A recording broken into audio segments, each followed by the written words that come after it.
Welcome to another episode of the Sound the Alarm podcast. I'm your host, Stephen Michael, here with Big John, and on today's episode, we're going to be talking about JJ Redick, new head coach for the LA Lakers, Victor Wembanyama's City Connect jersey that just sold at auction, and so much more.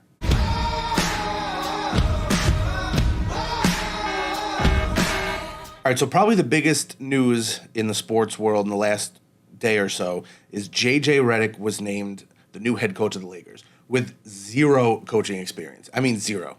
Maybe, I don't know if his kid plays like travel ball or something like that, AAU. Maybe he coached, don't even know.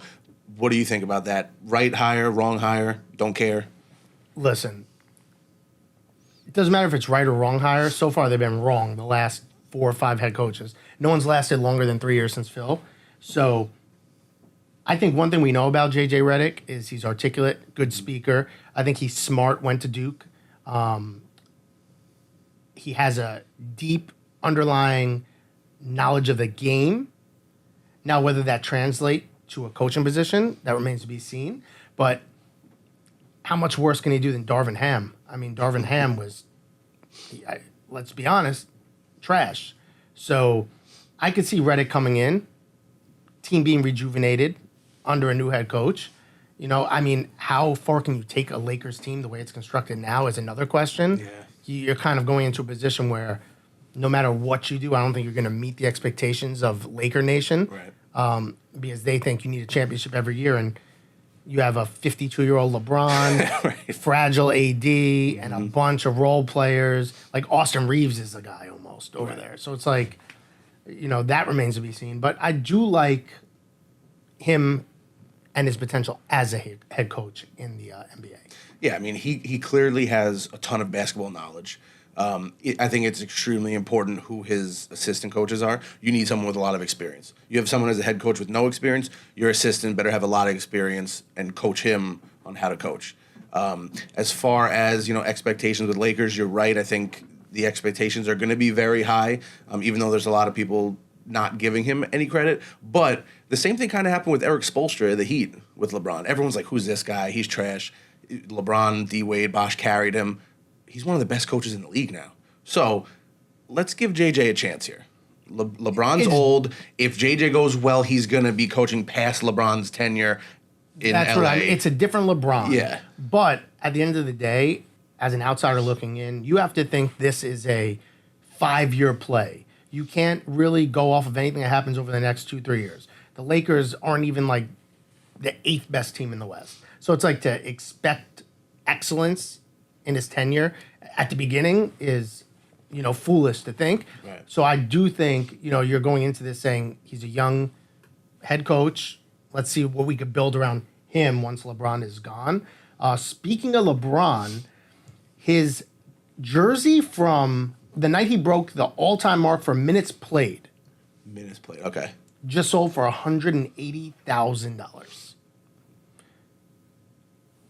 I'm not really sure what a LeBron James jersey, like, I don't know what the That sounds high. Like, yeah, I just don't sounds even high. know if that's high or low because it's an all-time minutes, like, I don't care. You know me, I'm a LeBron guy. I don't care about all-time minutes. I'm sorry. Yeah, It's cool to just have a game-worn jersey from him. I guess that had any type of significance, but all-time minutes played? But now, okay. Speaking of LeBron, is it time they move on from him? Yeah. It's tough. You can't, but you should. It's like any superstar. I mean, the Patriots did it, right? They moved on from Brady, but it's hard to do. But it's probably time to move on. I guess a lot of it depends also on what happens with Bronny in the draft. Yeah, I mean, that's true. Rich Paul was saying that it has nothing to do with it. So, like, even if they take him in the first round, there's no guarantee LeBron will even sign with the Lakers. If they take Bronny, he's signing with the Lakers. Yeah. Guaranteed. I mean, yes, but also, I feel like this is a different situation. Like, when you think LeBron, you don't think LA Lakers, right? You think Cavs, you think Heat, his finals that he won was in the bubble. Like, it's just, the story in LA isn't the same with LeBron as it is everywhere else. Right. So I could see him walking. I could see LA letting him go because it's like, it's not like Jeter. It's like, oh, we got to keep Jeter here in New York. Like, he's a Yankee. Right. So I think it's a lot different where if he played his whole career in Cleveland, now you're at the end, and you're like, look, do we move on from him? Yes. Is he going to bring in butts in the seat? Yes. But you could still make the argument now, right? The way the NBA is, any superstar is going to, like at the stage of LeBron's career, any superstar is going to bring butts in the seat in LA. They won't have trouble selling tickets. No matter who, So it's like he's still performing at a high level. That's the difference, right? You know, he's performing at a high enough level for your team to make a run, but he needs more help than he used to. Yeah. He needs another player besides Anthony Davis. Like the way I think of it is, you're not going to win with the team as the way it's constructed. It's time to just new head coach. Let's start from scratch. Let's do the 5-year plan. Let's see what happens. Let him go. Let's draft. They won their championship. Yeah. Good for you. Let's see what happens. Let's keep the young guys. Reeves. Let's, go into the draft. Try to grab some Caruso type guys, some pesky guys. Let's keep AD for now, but he's not long term, And it's like, let's see if we can draft a Kobe. Let's see if we can draft a Kobe and bring a Shaq.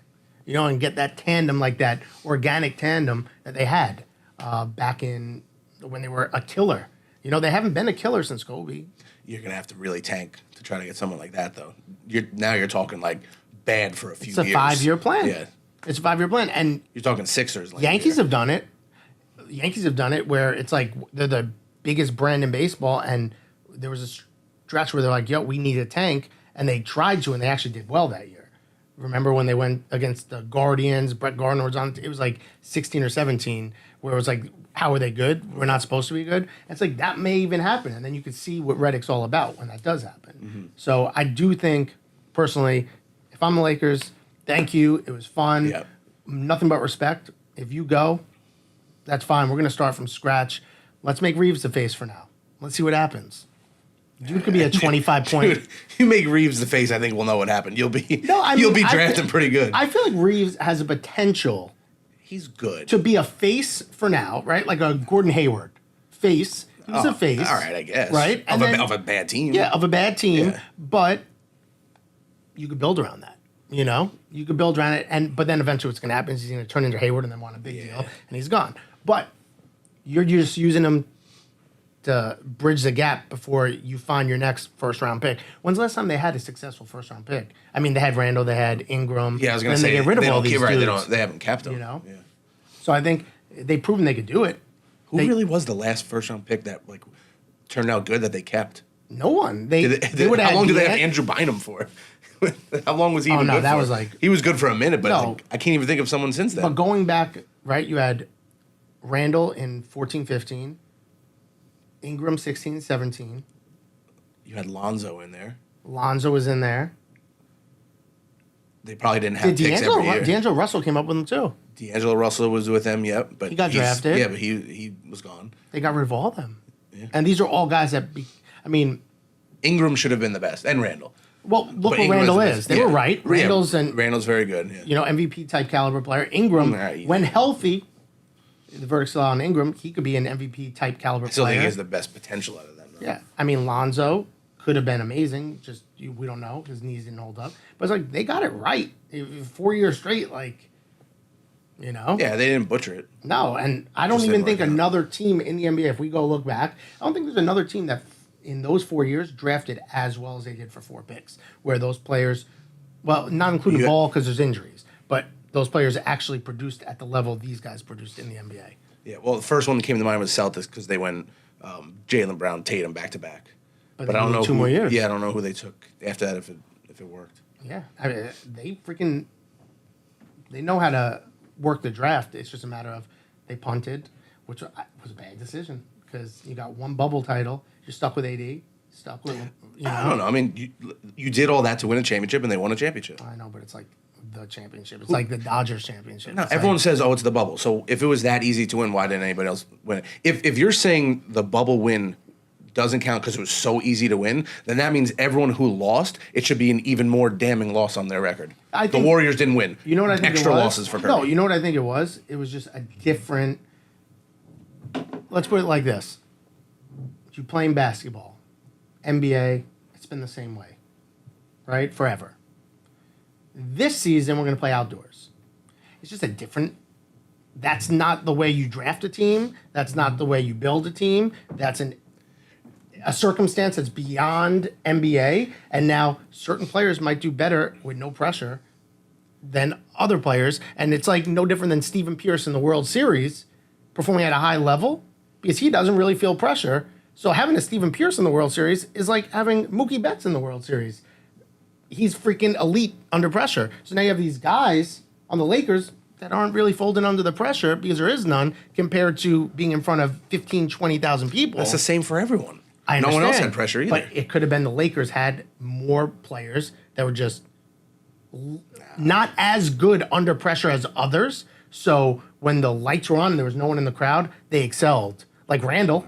Randall excelled. There's certain players, right? So like they could have just had more players in that situation that excelled. But let's move on. So a Wemby game-worn City Edition jersey sold for $108,000. That sounds high, but I want to get your thoughts on it. And how do you think Wemby did in his rookie season? Obviously, Rookie of the Year.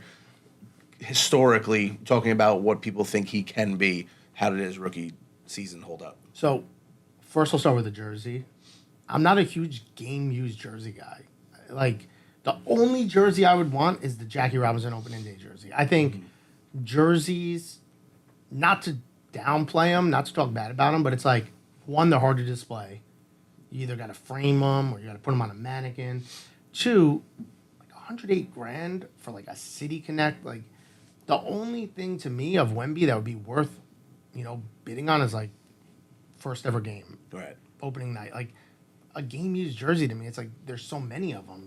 How many? They have a different one every night, right? Yeah. So it's like 5 years from now, that jersey's gonna be like, if he stays healthy, there's gonna be like 300 of them. You know. So to me, it doesn't matter. I like shoes more than the jersey, honestly. I'm with you on there too. I think they're easier to display. Don't take up space. They're just like the guy played in them. Like that was it. He was cutting in those jerseys. I mean, in those shoes. So I like that. But to Wemby himself, there's no doubt about it. He's a freak. Mm-hmm. He's exceptional. I don't think we've ever seen the talent of Wemby, right? We've seen amazing NBA players, but we've never seen the skill set. Like the dude could block 10 shots, get 5 steals, put up 30, shoot threes. He's nimble. It's like amazing. I've also never seen somebody with his build not have an injury play career. Well, we really haven't seen many people with his build. But even like Ingram has a similar like scrawny legs. Yeah, but I mean, you could go to KD for that. Injury. Late enough his career that people were talking about early him. 30s, though. He late enough though that he accomplished so much that people were talking about him. If he continues, we're talking top 10. So okay, maybe he's like 20 to 30. Let's also say this: if he never went to the Warriors, right? Never did the super team, never won the championship. Mm-hmm. We'd be talking about him as a better Carmelo Anthony. Yeah, he's not the same, right? So like, that's hard to do. Find a team like the Warriors in that state and just add Kevin Durant. Like it's a lock. You're going to win a championship.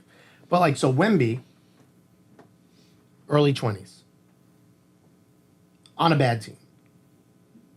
Spurs are known for trying to build, right? They don't really go out and trade. They try to homegrown build their team. Kawhi, David Robinson, Tim Duncan, all these guys, Parker, right? Like they build teams. It's hard to build what they built when they had Manu, Parker, Duncan. But they're going to try. I think for him to get to even the point where KD is going to be hard. But the injuries came in the early 30s for KD.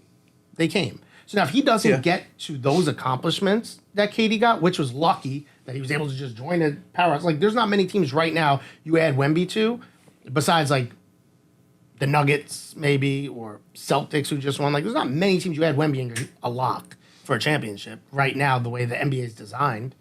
It just so happened back then they were just so much better than everyone already, and then you just added them.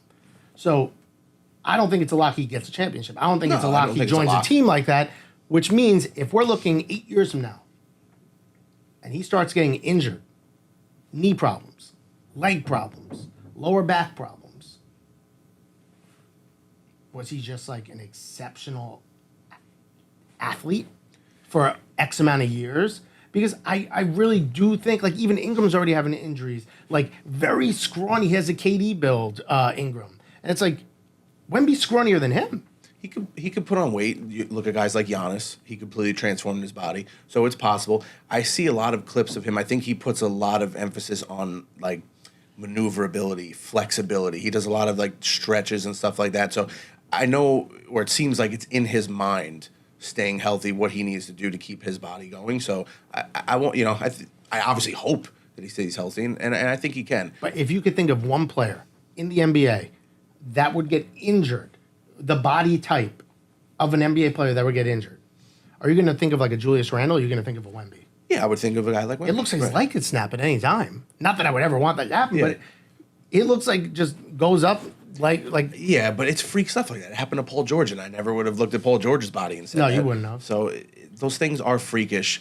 Like talking about snapping legs and stuff. I'd be more worried about, like you said, knees and backs and feet. Big guy's feet. Bro, he's tall. Yeah, like, that's eventually all guys of that height eventually just have issues. It's just. Funny enough, who didn't? Shaq, right? He never. Yeah, he stayed healthy. Yeah, it's funny. But he was a big boy, though. Right. He was at big the end of the day. And, yeah. like, how much. He wasn't really taking that much of a beating because he was the one dishing it. Right. You know what I mean? Nobody had the size to give him a good enough beating to, like, really affect him. Exactly. So it's like the only person that's, I feel like, close to Shaq build-wise is, like, Embiid. But he's soft. Embiid's big. But he's soft. And he's hurt Injury all the time, prone. too. Yeah. So you never know, really. But, dude, speaking of big, did you see this kid? He is a high school kid going into Florida. His name is Olivier Roux. He's like 7'11". Well, not that much. Open 7'11". Rieux. I'm not exactly sure how to say that. Olivier Roux.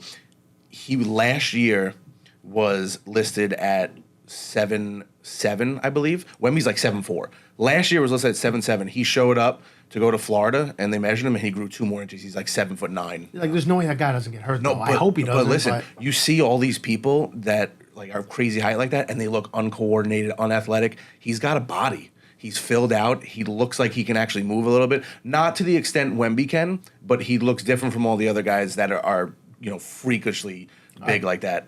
I'm excited to see what this kid can do. And he could be a beast, Yeah. but like, 7'9" very is crazy. similar That's comp, crazy. play style wise, and like in my opinion, Chet.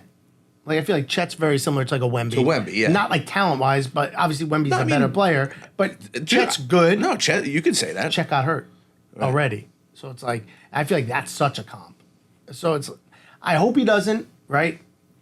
Me personally, I could see Wemby being one of the best, if not the best player ever. If 15 years from now he didn't get healthy, forget about the rings. He didn't get healthy, played a full 15 seasons, full 14 even. Say he lost one to injury. Mm-hmm. The numbers he would put up and amass over that span would be unreal. He should have won Defensive Player of the Year this year. I'm not sure if every single year going forward he's healthy, he won't win it. Yeah, he might just rack up 10 of them. I think he's going to be. We're going to see a season over the next 5 years if he's healthy that we've never seen before in the NBA. You know what I mean? Like, he's going to get a quadruple double at some like, point. And even like That's the coming. final stat line of the season is going to be like, holy smokes, like that's the guy that did it. He looks like that, Right. You know. But that being said, like I personally am not investing in Wemby. I have 0 Wembys. I don't. Sometimes My gut won't let me because I think he's going to get hurt. sometimes buying high. There's nothing wrong with buying high. People do it all the time. Buying high, sell higher. You'd have to buy high with Wemby if you truly believe in him. But you're right. You have to battle that health risk. That's the real risk you're taking. The talent's all there. The skill is there. It's the health risk. And you know me, I buy high all the time Yeah. on guys. There's nothing wrong with it. I just can't do it because, to me, like I bought high on Otani and it paid off, and everyone's like, "Oh, he's injured already." But my stomach was like, "You got this." I don't think he's gonna get hurt every year. I think he's an animal. Right. Wemby, I feel the same way. He's an animal. My gut's like, no, you can't do this because there's no way this guy doesn't get hurt. And it's like you're right and you're wrong sometimes. Different injuries too, because Otani is able to get hurt because he's doing something no one has really ever done. Wemby's not doing something nobody's ever done. He's just better. Mm-hmm. So it's a little different there. There's less margin for error as far as injuries for Wemby than Ohtani. Yeah. And now on to the hit of the week, sponsored by Blue Chew. Is your significant other tired of getting packages delivered to their home? Well, maybe it's time you get them a package they actually want. Visit BlueChew.com and use promo code FILTHY to get your first month free. All right, so on to the hit of the week. You know, me personally, I'm a firm believer in the universe, right? Yes. Firm, what's meant to happen is going to happen. You manifest things, right? So the one thing we've always done, like we were baseball, right? Mm-hmm. I feel like that is the reason why you saw for Series 2, we pulled not one, but two, in my opinion, the top 2 cards you can pull from the product hits. Yeah. So in the same day. In the same not day. even the same week. It was on the same day. So if you're crazy. looking for like the best card, in my opinion, Series 2, Yamamoto Platinum 1/1 auto. Right. On card. And by the way, it was a redemption. He could sign that in kanji. Yeah. That would be crazy. Who knows? But it's a redemption, so That's the card. yeah. At the very least, it's just the 1/1 platinum. Out of a $230 box, I think we could have a $10,000 to $15,000 card, which is crazy. Like, you know, there's not many products there where Right, with that that deliver multiple. that type of return. But then, same night, Shota Imanaga, Superfractor, 1/1 auto. Yep. Out of From the out of silver silver pack. packs. Yeah. So That was by Derek. now maybe it's the third best card, right? Because I think, or fourth, because you'd have Yamamoto Platinum, Shota Platinum, and then Yamamoto Super, Shota Super, right? That's how that I mean, would go. you could call in like the cut signatures and all that, but as far as like the rookies, I don't even think yeah. the cuts are worth more because I think the best cut is Honus Wagner on or Series Mickey 2. Mantle, right? Yeah, Mickey Mantle cut is you could buy a index card for $300. So how much can that card be worth? I think even rookies, right? If you hit the Ellie, it's not his first. He was in Series 1. You hit Right. the J-Dom, not his first. He was in Series 1. So I think these are the chase cards. We hit them both. But then, to top it off, we moved to Bowman Sapphire. Dylan Cruz is the top. Yep. Who's number 2? Walker Jenkins. We hit the Papa Auto. So, like, I feel like we manifest these things when it comes to baseball. We literally hit 3 product chase hits. Out of 4. the Cruz is still out there, too. Yeah. And then you go back to 22 draft even, not to get off subject, hit the Jackson Holiday Super, hit the Elijah Green Super, hit the Kevin Parada Super. Now, the Elijah Green and the Jackson Holiday were 1 and 2 at the time. Mm-hmm. So it's just like, I feel like we are manifesting these things. We hit the top hit out of Definitive, the Ohtani Babe Ruth hitting. Yeah. And I feel like people are going to make the argument, oh, you opened so many cases, you should. The Ohtani was in box 1. It doesn't matter how many cases we opened. Right. It took 1. It was really first box. First box, first case. That was Yeah. wild. So, I mean, yes, it's a numbers game, right? The more you open, the more you're going to hit. But I see a lot of people out there opening a lot and not hitting as, you know, the same type of things. It's more of a manifestation thing, in my opinion. And it's like, you know, you could go case to case. We do 100, someone else does 100. Usually our 100 are a lot stronger. Join our Discord where we've been on absolute fire the entire year. And the best part is it's absolutely free. FilthbombBets.com to get in on the action today. Sound the alarm! Filthbomb! All right, so product of the week this week coming out. It's a basketball week. Contenders Basketball. First off the line came out. Contenders Basketball Hobby comes out actually the day we're taping this. Cracked Ice obviously is huge in the hobby. That's the main chase. How do you feel about Contenders this year? It's my favorite NBA product. I don't go out on the record and say, you know, this is the best product, every product. Mm-hmm. This is, last year, personally, hunting, or maybe it was 2 years ago, hunting Jalen Green, Cade Cunningham. Yeah. I opened up like 15 cases myself. What I like about the product is you have a shot at the cracked ice. But obviously Wemby's not going to be in this for the autos. For autos, right? Yeah. But I like the fact that you could pull the chrome cards too. They'll give you gold, chrome, variation, autos out of there. So you have a chance to hit gold rookie autos to 10 chrome. Right, some of their biggest chases. Yeah, The out biggest of a cards. $350 box. That's another one of those Series 2 things. Like, it's cheap, and the chase is there. Like, Court Kings was similar price point. There's no card in Court Kings you're going to hit that's going to be worth the same as gold or cracked ice auto out of here. So it's like return on investment. My favorite product for basketball. You could say NT, you could say flawless, you could say you're going to get smoked 99% of the time on those cases. And even if you're hitting a 1-of-1 RPA of, say, Brandon Miller out of flawless, what's it worth? Well, you can't even hit that this year, but No, I get your point. What's yeah. that worth? 50, 60, 80 in this market? That case is like 15. Right. So it's like you get, what, 6x on your money if you're lucky? Whereas like this, it's so affordable. And there's so many cards you can get out of there that'll still get you in the plus. Like Keontae George, low numbered auto. Like even players of that caliber. Any of the Thompson brothers. I love this product. I think the permit to dominate Wemby's are going to go hard. One thing I wish they would do is numbered. If they started numbering those, do a Yeah, black, that'd be cool. an all black where he's etched in white, That'd be pretty cool. Yeah. like I'm in for that. the Bowman's Best inserts. Remember the reverse negative? Oh, yeah. Right. Do something like that for permit to dominate. What do you think of it? I like contenders too. Obviously, I wish the guys had autos in it, but cracked ice is a staple, and it's one of the best looking cards. And I hang my hat on that. I'm in on cracked ices. I can't get enough of them. And they grade typically very poorly because they're paper card Right. with, I'm not sure on this design, but a lot of times the back of the card has the team color across the top, and it's so the easy to borders, see edges white. are tough. Yeah. So getting a high grade card out of this always carries a premium over similar type cards in, like, say, Prism, say Select, because there might be 99 on card autos and less than half are going to grade.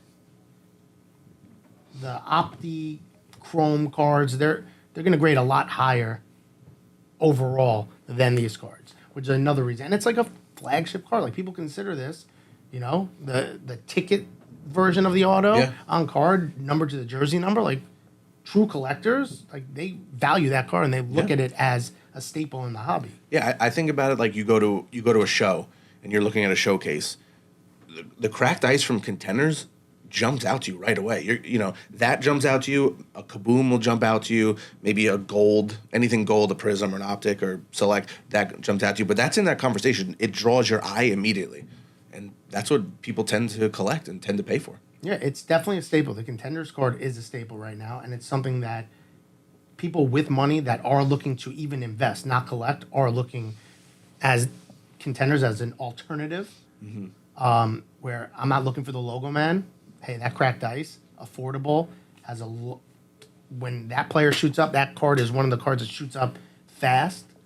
So, I mean, 10 out of 10 on Contenders in my opinion. This year, not 10 out of 10 just because you can't get Wemby, you can't get Miller. Turn a Wemby cracked ice auto would be insane. But I think the idea of Contenders is 10 out of 10. Yeah. All right, so last thing I wanted to talk about, a true legend, arguably some people say GOAT of baseball, Willie Mays passed away. R.I.P.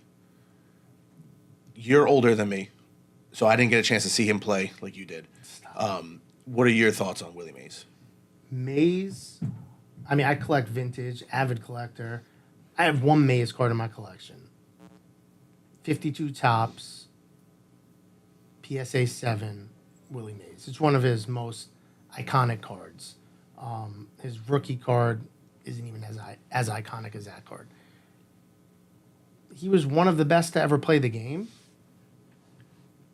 He was one of the players we looked up to wanted to be like. Mm-hmm. You had Bonds, I mean, he's his godson, but you had Bonds wanting to be him. Griffey wanted to emulate that style, like center field, Right. making the over-the-shoulder catches at the wall. Like, had a long career.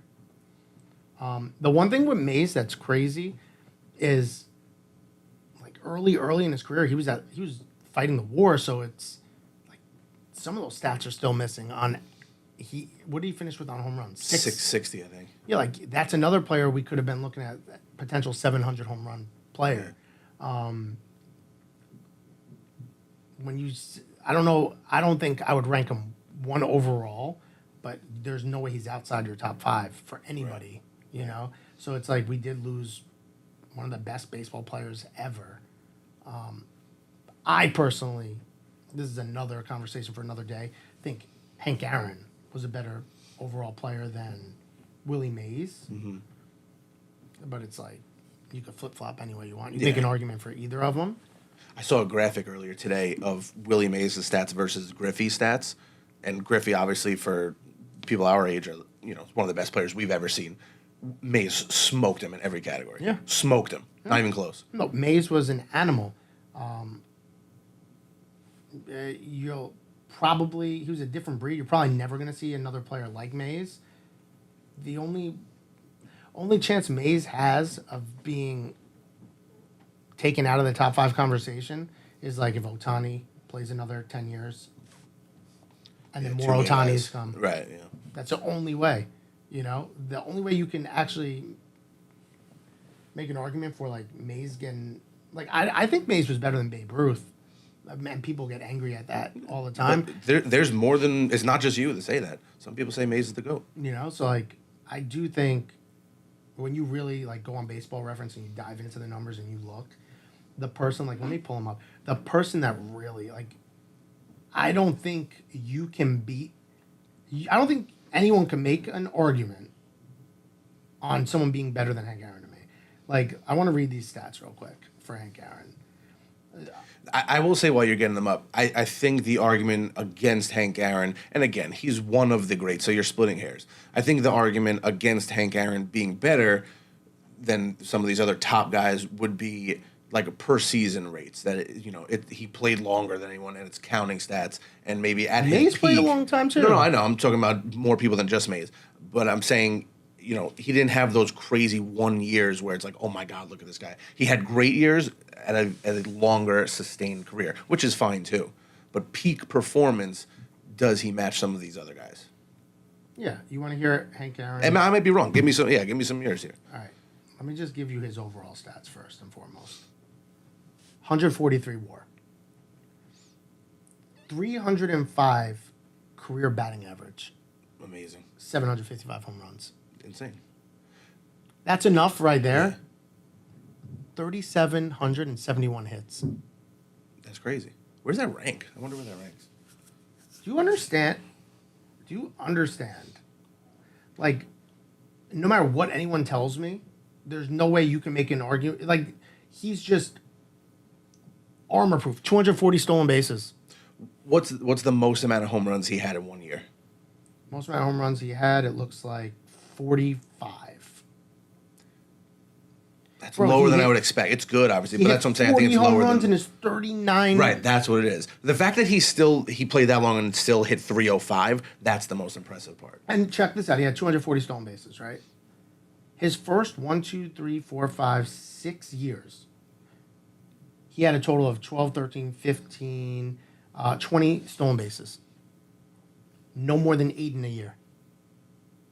After that, I don't know what happened. 16, 21, 15, 31, 22, 24, 21, 17, 28. Why did it take him so long to start running? Now 34, 28, right? After that, 9, 9, 1, 4, 1, 1. Just stop running again. Right. So, like, if he wanted to, I feel like he could have got 500 steals.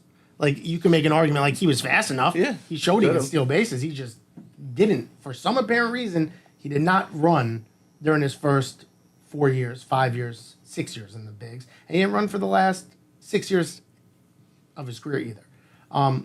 So that's my guy. If we go back to Mays, though, real quick, and my favorite player ever, though, Jackie Robinson, but it's like, I always say Jackie Robinson's numbers should be times by 2. It's not really, you can't really look at just the stats for him. No, obviously. I just think, like, the amount of pressure and scrutiny he was under, like, you have to, like... Yeah. So, Willie Mays. Context is key. 3,293 hits. So, Hank Aaron played 23 years, so did Willie Mays. Mm-hmm. Less hits, 660 homers, less homers, 301 batting average. Like, I feel like Defense, though. Yeah, defense. Is a big part. Yes, What but- was his WAR? Mays' WAR? 156. So higher than Aaron. Now, I'm not the biggest WAR guy. I was just asking. WAR's Just so curious. ass. I was literally WAR's just like curious. the worst. I think he had 339 stolen bases. With 40 in a year, 30 in a year. Like, so he was swiped. They're right there. They're right next to each other. I feel like taking the field out of it, I don't think we've ever seen or will ever see a hitter as good as Hank Aaron was. Hank Aaron was 23 years of just Hank Aaron was like Pujols if he stayed Pujols all throughout Yeah. his Angels career Yeah. and just the whole time. That's what he was. like You're right. insane. And then like what's Pujols' career batting average? I wonder how much it dipped towards the end though, Is it like over 290? because his good years he was like what 320 hitter, 340. 340. Yeah, He's 296 hitter. right. So Aaron 10 has him by behind. 9 points. Yeah. That's crazy. That's crazy. So yeah, I mean, rest in peace to Willie Mays. Obviously, one of the top 5. Like Pujols is in the top 5. No, not even like top 20 in my opinion. Like Top 20. I don't think so. I think Griffey's a better player than Pujols. I think. Well, that's fine. But but there's plenty of other names to get to top 20. I mean, we could do it real quick if you want. Like I'll do it right now. Hank I know. Aaron better. No order, just name names. All right, Yeah. Willie Mays is better. Okay, that's 2. Babe Ruth's better. Yep, 3. Otani's better. All right, we're done. Cut. Otani's better. Otani. That's a whole different argument Ohtani right man. now? So now you're talking just peak versus longevity. You can't give it to him yet. Otani's better. Like what he's already accomplished is more than I feel like Pujols has accomplished. Forget about the World No Series. way. Yeah, He'll have let's a just World forget Series. World Series. No, Let's forget Otani's 700. going to have a World Series in the next 3 years. I'd put everything I own on that. No way the Dodgers don't win a World Series in the next 3 years. It's impossible. Like, it's like Golden State Warriors again. Okay. Like, there's no way you add Otani to that team, and then there's just impossible not to win. He better pitch though, because He's gonna. his allure. They need to win a World Series, and he needs to be hitting and All right, pitching in that take World Ohtani Series. out. Let's just take. We're back at 3. He's 100% in there though, but for your sake, Griffey, Sure. right? Yeah. 20 names is a lot, dude. Ted Williams, Sure. right? Yeah. Mickey Mantle. Sure. I feel like Mickey Mantle was better than Pujols. He just had an injury play career. I'll help you. Lou Gehrig, Yeah. Joe DiMaggio. Yeah. Well, DiMaggio maybe. DiMaggio was nasty.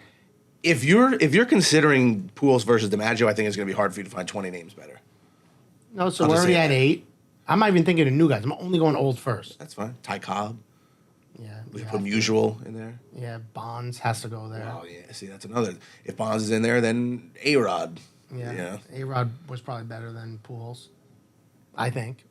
Prime A-Rod was better than Prime Yeah. If Pujols. we're not talking steroids, you can. Sure. So you're already at 12. I'm sure there's a lot of guys that were. All right, fine. Is it safe to say Pujols is in top 10? Yeah. That's fine. Yeah. And, like, that was somebody that was... If you sat down and really wrote out He's names, not even maybe in the he ends like 15. conversation, though, of, like, a Willie Mays. Like, No, and he no, was no. so good. Right. Is my point I'm trying to make. All right, well, that wraps up another episode of the Sound the Alarm podcast. Hope you enjoyed. Hope you had a great time. And until the next podcast, till the next break, Case Boxer Pack, we're signing off and saying, sayonara, bro, Tani's. Catch you on the flip side, and please make it a filthy one.